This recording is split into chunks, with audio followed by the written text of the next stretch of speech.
কাফিররা চেয়েছিল আল্লাহর পয়গম্বর বিশ্বনবী রাহমাতুল লিল আলামিনের উপর আল্লাহ তাআলা যে দায়িত্ব দিয়েছেন, যেই ধর্মটা দিয়েছেন, এই ধর্মটারে ফুৎকার দিয়ে নিবায় দেওয়ার জন্য আল্লাহ বলেন পারবে না।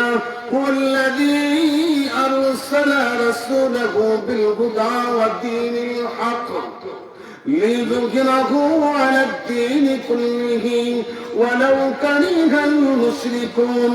ইয়া আইয়ুহাল্লাযীনা আমানু হাল আদুল্লুকুম আলা তিজারা, আল্লাহ বলেন এ কাফির মুশরিকরা ফুৎকার দিয়া এই আল্লাহর এই পবিত্র নূরকে নিভায় দেওয়ার শক্তি তোমাদের মধ্যে নাই কেন নাই? ওয়াল্লাযী আরসালা রাসূলা, আমি দুনিয়ার মধ্যে সত্য একজন নবী প্রেরণ করেছি। শুধু তাই না, আরসালা রাসূলাহু বিল হুদা, ওই নবীকে হুদা নামক কিতাব দান করেছি। বলেন না সুবহানাল্লাহ। ওই কোরআনের আরেকটা নাম হইল হুদা। হুদা নামক কিতাব আমি আপনার হাবিবকে দান করেছি। আল্লাহ বলেন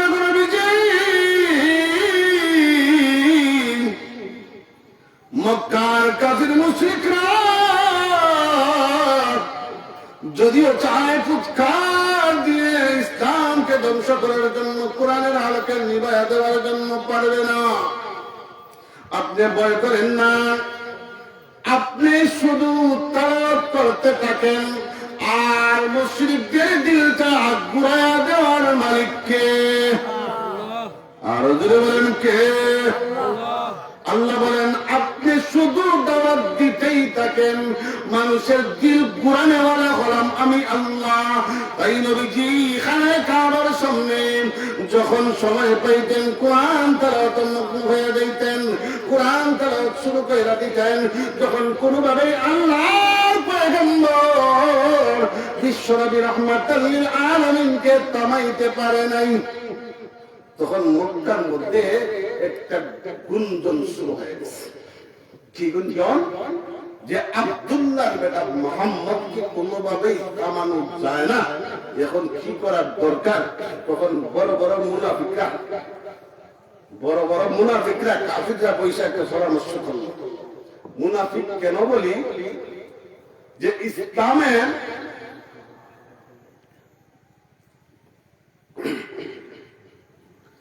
বড় বড় মুনাফিকরা পরামর্শ করলো, কাফিররা পরামর্শ করলো আব্দুল্লাহ বেটা মুহাম্মদকে কিভাবে থামানো যায়।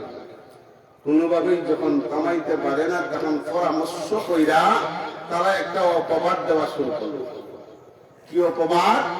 আজকে থেকে আমরা সবাই বলবো মুহাম্মদকে পাগল। জোরে বলেন না নাউযুবিল্লাহ।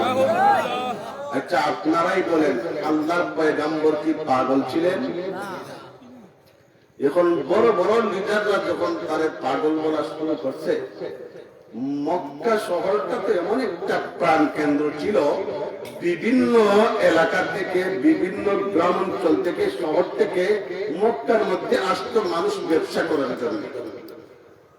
গহরপুরের মানুষ যদি দয়ামে যায় আর নতুন একটা কথা শুনে, তখন মনের মধ্যে একটা আশঙ্কা ধাক্কা লাগবে না?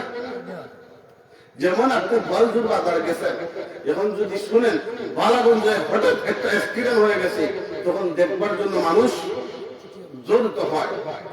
এখন অন্যান্য এলাকা থেকে, শহর থেকে যারা মক্কায় আসলো, এরা এসে শুনে আব্দুল্লাহর বেটা মুহাম্মদ পাগল, তাও সাধারণ মানুষ বলে না, বড় বড় লিডাররা। এখন সাধারণ মানুষের ভিতরে একটা কৌতূহল সৃষ্টি হয়ে গেছে। কি? যে সাধারণ মানুষ সবাই তাকে ভালো বলে, আর লিডাররা খালি পাগল বলে। লিডাররা শুধু পাগল বলে, তাহলে তো পাগলটাও সাধারণ পাগল না। চলো না একবার একটু পাগল তাদের দিকে আসি। সুবহানাল্লাহ বলতে না, চলো না একটু পাগল দেখে আসি। হেদায়েত দেওয়ার মালিক কে? আল্লাহ। আওয়াজ দিয়ে বলেন কে? আল্লাহ। সবাই যখন আব্দুল্লাহর বেটা মুহাম্মদ সাল্লাল্লাহু আলাইহি ওয়াসাল্লামকে দেখার জন্য ওখানে কাবার সামনে জড়িত হইল, গিয়া দেখে নবীজি এত সুন্দর চেহারা, নুরানি চেহারা। এই চেহারা নবীজির নুরানি চেহারায় যেইখানের মধ্যে বৈশা আসতেন, শুধু ওই জায়গাটা না, গোটা খানায় কাবা পর্যন্ত আলোকিত হয়েছে। গেছে যারা পাগল দেখতো, তারা চেহারা দিকে এত সুন্দর চেহারার মানুষ তো পাগল হইতে পারে? আবার বলেন